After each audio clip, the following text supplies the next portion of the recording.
Waheguru Ji Ka Khalsa, Waheguru Ji Ki Fateh. My name is Gursant Singh, and I'd like to speak today to all those members of the Khalsa Council, which will be meeting on the 25th and 26th of September in Espanola, New Mexico. Now, many of you probably know me. I knew many of you when I was around Yogi Bhajan and part of 3HO from about 1977 until 2009. So I have a lot of experiences that I had with Yogi Bhajan and 3HO and with all of you. And so, as some of you may know, I was arrested on false charges in India. And I returned to the United States in 2009. But while I was there in India, I was introduced to a book called Sikhism and Tantric Yoga by Dr. Chalochan Singh. And it gave a very different perspective on the one that I had been taught about Sikhi and about Yogi Bhajan's practices. And I'll be quite frank, the book was, or is, very critical about Yogi Bhajan. But this was a real eye-opener for me, this book. And it showed me that from my experiences in 3HO and with Yogi Bhajan, and then also with my experiences as I was traveling around India, that Yogi Bhajan had really twisted Sikhi. That's the honest truth. That's the way I saw it. So when I returned to the United States in 2009, I started to talk with my friends in 3HO and people that I respected who were in the leadership.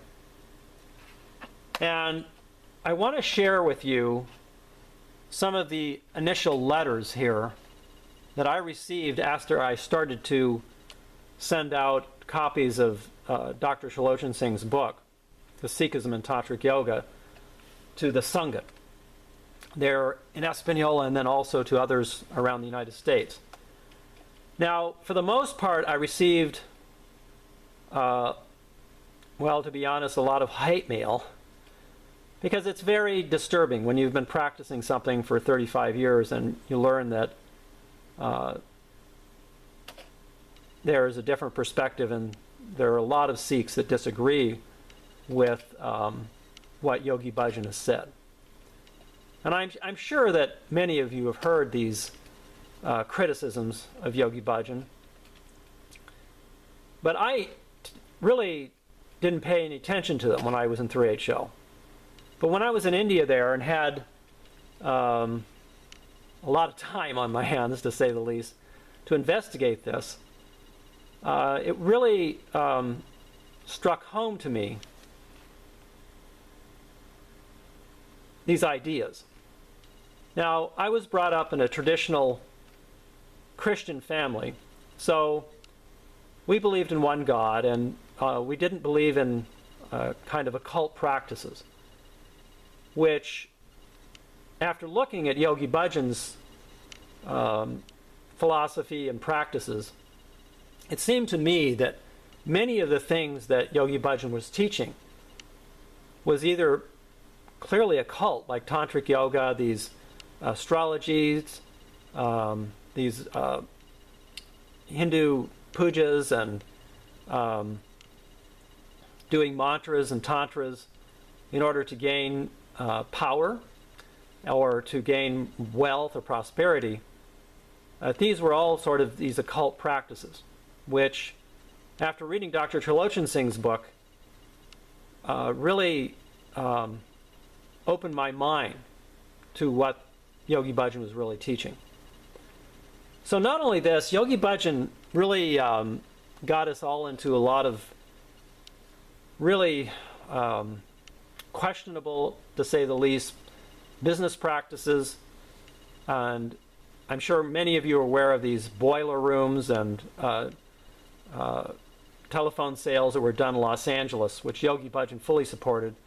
He told us all to do these telephone sales and not to worry about them. He said that there was no karma on the phones when you did these sales. So I was part of all of that in Los Angeles.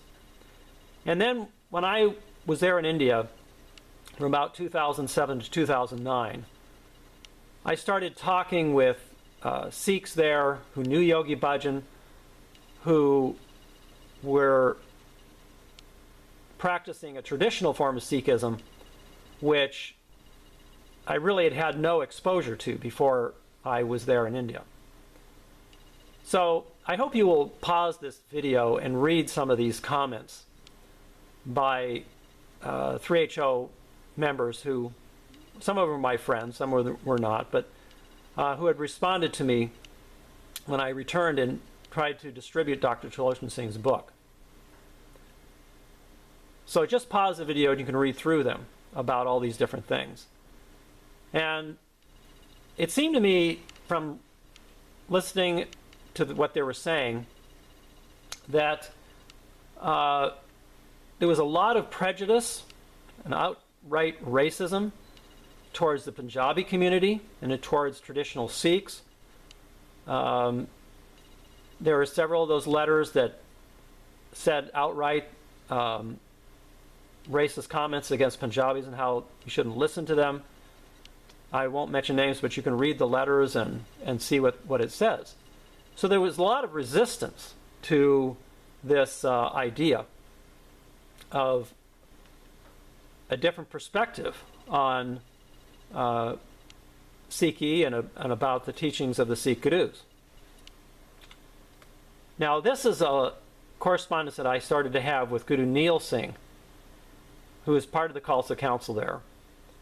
And this was just a year or so ago after I started to talk about the Sikh Rahat Maryada and tried to convey what I saw as violations of the Sikh Rahat Maryada in the Yogi Bhajan community and by Yogi Bhajan himself. It's sad to say, but Yogi Bhajan really didn't practice the Sikh Rahat Maryada as outlined by traditional Sikhs and by the Jathedar of the Akal Takht. He never wore a kirpan, Yogi Bhajan. He practiced Hindu astrology. He practiced a lot of these pujas. He would tell us to make these black grams every Saturday, and clearly there were many things like the wish in a dish Gurdwara that you all still practice there in 3HO every month, which is against the Sikh teachings. As a Sikh, we should only have devotional service to God and not be asking God to give us things. It's only by Guru's grace, by Waheguru's grace, that we receive blessings from Waheguru. But Yogi Bhajan had this concept of doing meditations to gain occult powers. I personally tried to do this aura strengthening exercise for 30 years and was trying to read auras, which Yogi Bhajan said we could do, but of course it never worked. Anyway, but this was my experience, and I just want to extend a olive branch here to all the people in 3HO and the Khalsa Council. I had tried to talk with Satpal Singh about this issue last year, and you can see him here. He met with the Jathedar of the Akal Takht in Northern California, according to his Facebook page. This was last year. It was just probably a few miles from where I live, but Satpal didn't call me, even though we had been communicating for several months before, almost a year before this. I had wrote him, and he actually agreed to meet, but then never returned my emails to set up a time and place to meet. You can see here the emails that we exchanged, and I told him about my concerns that the Sikh community in Punjab and throughout the world, the traditional Sikh community, was very concerned and alarmed about these un-Sikh-like practices that were going on and getting worse in the Yogi Bhajan community. So Satpal wrote a letter on September 5th, evidently, to all of you in the Khalsa Council, where he explained that the Jathedar had been served with a petition from 3,000 Sikhs. It's a Wake Up Sikhs organization there, which is directed by a Surjit Singh, who's a really fine Sikh who is really concerned about these un-Sikh-like practices that are happening in 3HO.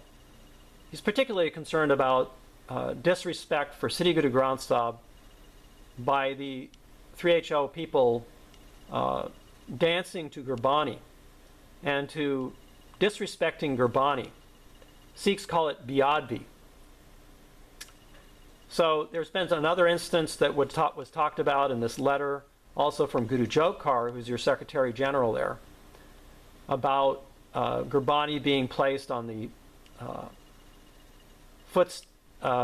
stairs or in the way where people would step on it in a gurdwara, or an ashram, I should say, at the in Germany, 3HO ashram there in Germany. So the Akal Takht Jathedar is becoming more aware of these un-Sikh-like practices, and Satpal puts in his letter about how I have been criticizing this, and unfortunately and sadly, he calls it slander by a previous student of Yogi Bhajan. And Guru Jokar also has talked about that as slander as well. But I want to point out to you that I am only talking about these issues and criticizing 3HO out of love for 3HO. I was with you all for 30 years, and I only have love in mind here. There's no hate involved. I only want to see 3HO and the Khalsa Council, everybody there in 3HO, to align with true Sikh values and principles. Now here you can see this letter from Satpal Singh, who will be speaking to you, no doubt, about these very issues on the 25th and 26th of September. And he has met with the Jathedar of the Akal Takht about it. And again, the Sikhs in India or in Punjab are very concerned about these ongoing un-Sikh-like practices that many of you have seen pictures of, I'm sure, of Gurmukhar sponsoring and hosting a completely Hindu wedding at the Pramat Nikirtan Ashram there in Rishikesh. She goes there quite often, where she worships Hindu deities with this Swami there and leads groups of yoga students, large groups of yoga students and other 3HO people in these un-Sikh-like practices. And sadly, what has happened is that top philosophical writers at Sikhnet like Ekon Karkar and Gurukha Singh have supported Gurmukhar's un-Sikh-like practices of doing these Hindu pujas and justifying it as interfaith ceremonies, participating in interfaith ceremonies, which is not really correct. These are clearly worships of Hindu deities, which is not allowed in Sikhi. You know, we have a Sikh Maryada, which, I'll be honest, I never had heard about before I went to India in 2007 and started talking to Sikhs there. Yogi Bhajan never talked about it. So this un-Sikh-like practices that Gurmukhar and these many other 3HO people, I could go on with other names, have been putting out there, these really Hindu practices. Hari Jivan in Los Angeles has been taking his students to Buddhist temples, and there's pictures of them worshiping Hindu or Buddhist idols, and it's getting worse, and it's not going to get any better. And the fact is that these concerns and criticisms by traditional Sikhs is not going to go away either. Gurmukhar hosted this Hindu fire puja in her Hollywood yoga parking lot. I tried to write Satpal Singh, as you can read in the letters if you just pause them and read through them. I tried to warn him about this, but he didn't talk to them at all. So I hope and I pray that you will call me, talk to me about these different issues. And I also would like to encourage you to get in contact with Vikram Singh. He has a Facebook page. I will put links to his websites. And as many of you know, he was one of the early 3HO members who was really into Sikhi. He was the first, as I know of, to play Gurbani Kirtan at the Darbar Sahib, or at the Golden Temple, as many of you may know. And he is a very good Sikh. He's still a Sikh, even though he had left Yogi Bhajan 20 years ago. There was a dispute that he and Yogi Bhajan had, and you really should listen to Vikram Singh's version of it. I know that it's tough for you to listen to criticisms of Yogi Bhajan, but it's not just me criticizing Yogi Bhajan.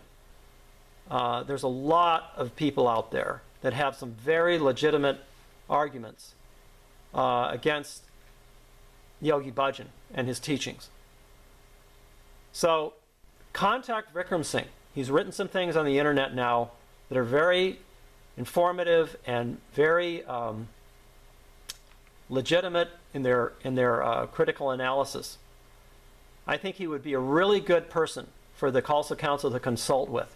He was part of your membership, and I'm sure most of you remember him from there. So here is his family when they were in 3HO, and he was very good Sikh. From what I've read and what I've heard about, Vikram Singh was very devoted to Sikh, still is. So this would be a very good contact for you all. Now, I've been in contact with some other 3HO people like Gursant Singh, who I grew up with in his family there in Los Angeles, where I lived with Gursant and his family there in Los Angeles there for many years. And so I've been making videos, as some of you have seen, which point out the un-Sikh-like practices that SikhNet has been engaged in and promoting. And Gursant Singh is sadly lashed out with threatening lawsuits against Sikhs and against me. And I would ask all of you to attend this conference here on the 19th. This is at the Gurdwara in San Jose. This would be a good opportunity for some of you to talk to me and see my perspective, or hear my perspectives. Well, I thank you for your time, and please contact me. I'll put my phone number or email address there if you have any questions. I'm open to meeting with you all. Waheguru Ji Ka Khalsa, Waheguru Ji Ki Fateh.